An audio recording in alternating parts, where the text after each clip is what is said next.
Olá, guardiões da noite e amantes do inexplicável. Sejam bem-vindos ao Mistérios à Beira da Fogueira. Não se esqueçam de curtir, comentar e compartilhar nosso canal. E tenha uma excelente história, obrigado.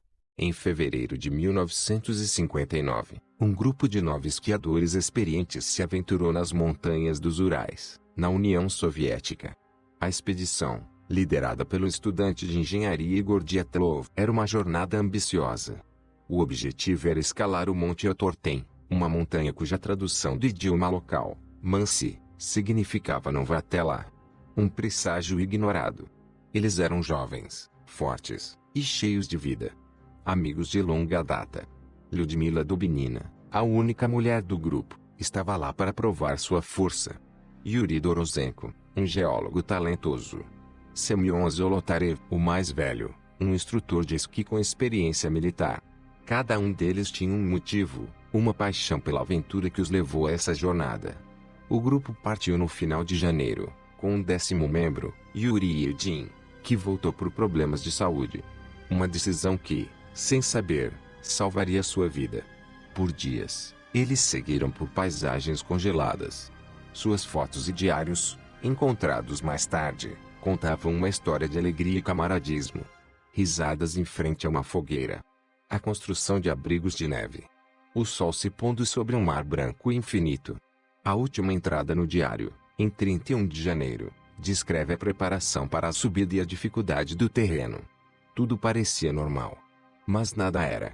Em 1º de fevereiro, eles montaram um acampamento em uma encosta da montanha Kulat-Siakal, que significa Montanha da Morte. O vento gelado uivava, mas a barraca era forte. Dentro, eles prepararam a última refeição. Era uma noite de 20 graus negativos, com uma tempestade de neve à vista. No entanto, algo terrível aconteceu. Algo que os fez rasgar a barraca de dentro para fora, em pânico. A fuga foi desesperada. Eles saíram na neve, sem sapatos, sem casacos, correndo montanha abaixo em temperaturas extremas. O que faria esquiadores experientes, com total conhecimento dos perigos da hipotermia, cometerem um erro tão fatal? A fuga parecia irracional. Não havia sinais de luta ou de um ataque de animal. A barraca estava intacta, com roupas e equipamentos abandonados. A panela de sopa ainda estava lá. Quando o grupo não retornou no dia 12 de fevereiro, a família e os amigos de Igor Dyatlov iniciaram uma busca. O governo soviético só enviou equipes de resgate quando os voluntários encontraram a barraca, no dia 26 de fevereiro. Foi aí que o mistério começou. A barraca, rasgada, com pertences espalhados. Uma cena bizarra. Por que rasgaram o abrigo em vez de usar a porta? Por que a pressa? A única explicação plausível para a equipe de resgate era que o grupo havia sido forçado a fugir por uma ameaça imediata. Dias depois, a equipe encontrou os primeiros corpos. 2 deles, Yuri Dorozenko e Georgia Krivonichenko, estavam seminu, próximos a uma fogueira extinta. Suas mãos e pés estavam queimados. Aparentemente, tentaram se aquecer, mas a fogueira não foi suficiente. Em posições que sugeriam que estavam se rastejando para a barraca, foram encontrados Igor Dyatlov, Zinaida Kolmogorov e Rustem Slobodin. A equipe de resgate notou que Slobodin tinha uma fratura no crânio, mas o ferimento não foi considerado fatal. O que os matou foi o frio.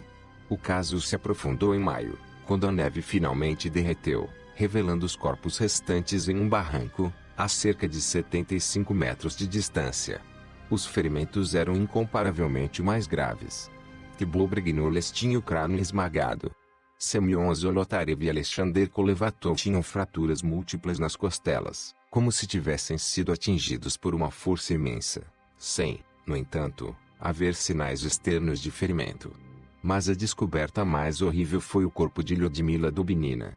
Ela estava de joelhos, encostada em uma rocha, com as costelas fraturadas. E o mais assustador, sua língua, seus olhos e parte do seu lábio superior haviam sido removidos. A investigação forense concluiu que a causa da morte foi uma força irresistível desconhecida. O caso foi encerrado e os documentos, lacrados.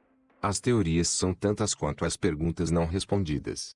A teoria da avalanche é a explicação oficial, proposta pelo governo russo, especialmente após a reabertura do caso em 2019. A barraca teria sido atingida por uma pequena avalanche, forçando a fuga. Mas há grandes problemas com essa teoria. Não há sinais de uma avalanche significativa na área. Além disso, as lesões são muito específicas e parecem ter sido causadas por uma força vertical, não horizontal. E por que saíram da barraca de maneira tão desesperada se uma avalanche não é uma ameaça em terreno plano? A teoria militar. A investigação original notou que as roupas de alguns dos esquiadores continham níveis de radiação. Isso levou à suspeita de que eles foram vítimas de um teste militar secreto. A área era conhecida por ser uma rota de teste de mísseis. Teriam eles presenciado algo que não deveriam? Seriam as lesões o resultado de uma explosão ou de uma onda de choque? A teoria paranormal. Locais relataram ter visto esferas laranjas flutuando no céu na noite da tragédia. Isso alimentou a teoria de que o grupo foi atacado por seres de outro planeta. O terror em seus rostos e a falta de explicação lógica para as lesões foram usadas como prova para essa teoria. A teoria de infrassom. Uma das explicações mais científicas é a do fenômeno de infrassom. Ventos fortes sobre a montanha poderiam ter criado um som de baixa frequência, inaudível, mas capaz de causar pânico, náuseas e desorientação. A fuga desesperada e as lesões inexplicáveis seriam resultado do terror causado por esse som. Eles correram para longe da fonte, sem saber porquê, até que sucumbiram ao frio. A passagem de Dyatlov permanece um dos maiores enigmas do século XX. O que matou Lyudmila, se não um animal? Por que eles fugiram da segurança da barraca? Por que os ferimentos eram tão severos e, ainda assim, não externos? A verdade, talvez, nunca seja completamente conhecida. A história do grupo de Dyatlov é um lembrete sombrio de que a natureza, e talvez algo mais, pode ser incrivelmente cruel. Obrigado por assistirem até o final e não se esqueçam de curtir, se inscrever e ativar o sininho para não perder nenhuma história.